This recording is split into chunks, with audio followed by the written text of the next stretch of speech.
We'll come back to the political debate in a moment. I want to focus on the forum that you've got today. Aviation and tourism, battered and bruised, aren't they? What I want to get a sense from you is, what are you going to talk about today? Is this about how to reopen safely? Is this about building air corridors, robust air corridors?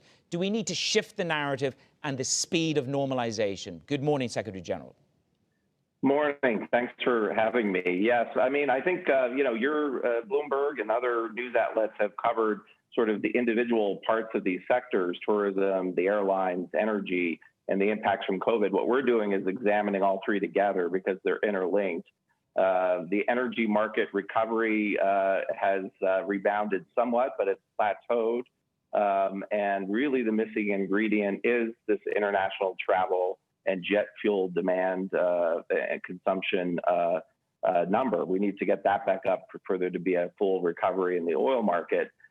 Tourism, which is a huge sector on its own, like $1 trillion in losses this year because of COVID, affecting about 100 million jobs. It depends on international travel. And we're talking really here international long-haul flights. Okay, Joe. So if we get some numbers around this, last year, jet fuel consumption was 8 million barrels. That's 8% of global demand. When do you expect to get jet fuel consumption back to pre-COVID levels? Will we ever get back to pre-COVID levels, Joe? I think we will. You're right. Last year, jet fuel demand represented about 8%. It's 100 million barrels a year in consumption. That's about 8 million barrels. This year, it's about 4 million barrels, so it's about half.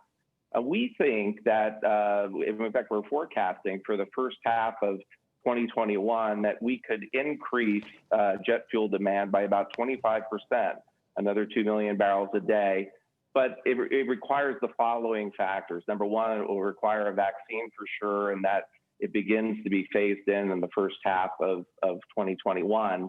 It would also require implementing some safe restart tourism policies that the United Nations World Tourism Organization and the OECD has been recommending in terms of safely and responsibly restarting tourism.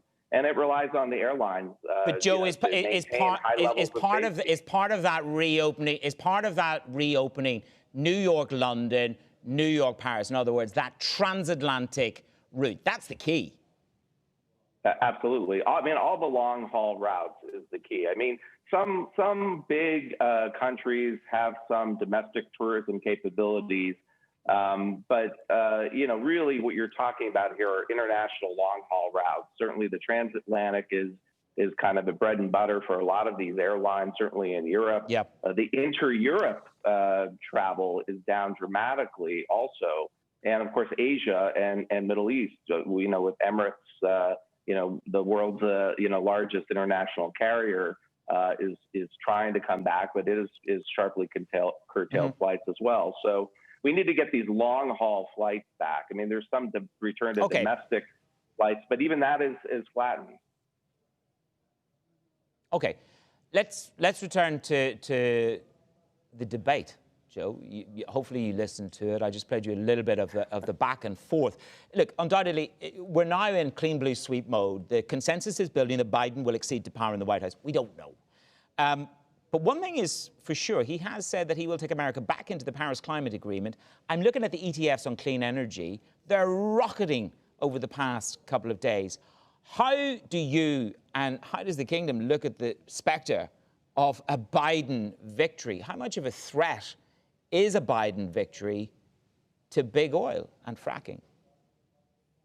Well, I sort of left my campaign credentials at the door when I took this job, but certainly, in any change or any campaign outcome, there's consequences for a whole host of issues, and that's certainly the case on energy and the environment.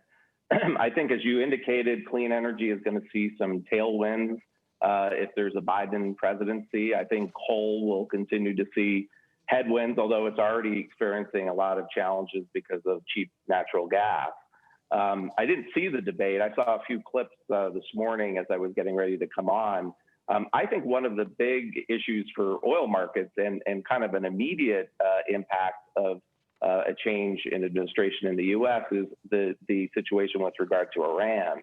And Biden has indicated that his administration would rejoin the JCPOA, which would probably bring back, by Trump leaving and him reimposing sanctions, took about 2 million barrels a day of Iranian crude off the market. So I don't expect all 2 million, or 1.8 to be exact, would come back immediately, but you'd probably see about 500,000 barrels come back. They probably would have to do something like that to be able to restart negotiations with Iran. So I think that's, for the oil market, I think that's really, really big. Certainly Libya coming back is also big. And I think Libya and Iran at this next OPEC meeting in early December are going to be really two big issues for OPEC to deal with. And they're going to come, it could be in the middle of, I suppose, a divided and unsettled election outcome. We don't know. We've gone from 10 million barrels off the market to 8 million barrels.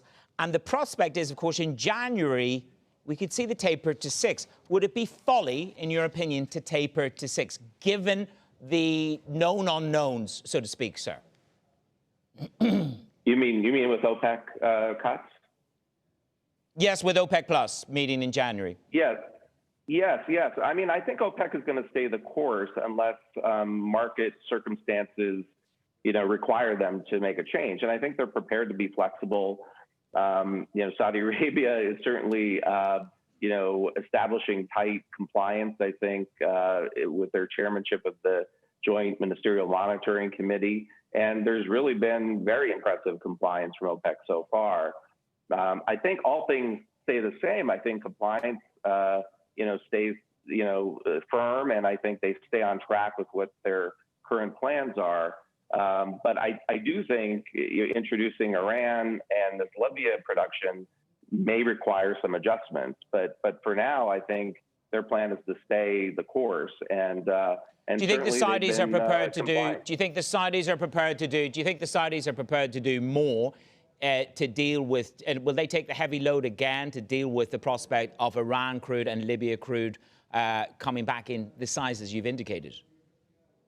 Well, look, I think they've demonstrated in the past that they're prepared to take a leadership role as part of the OPEC Plus group. And also, quite frankly, this year as head of the G20 presidency. But at the same time, I think we've seen at the last several OPEC Plus meetings, they also expect everybody to participate as well. So I think it'll be a very inclusive approach to addressing some of these challenges. And just to circle back to the reason why you're there, obviously tourism is critically important. It's part of Vision 2030 for the kingdom. Given the COVID impact, we're all trying to grapple with COVID, Joe, but given those headwinds, tourism in the kingdom, what is the prospect for 2021? Because you're bringing together you've got the Greek tourism minister, you've got Wood Mackenzie, you've got an airlines executive, but just give me your sense of 2021 in the kingdom on the tourism reopening there. That's right. I mean, our meeting today is focused on sort of the revival of global tourism, but actually as we're having this meeting, the G20 tourism ministers are meeting this week, hosted by Saudi Arabia.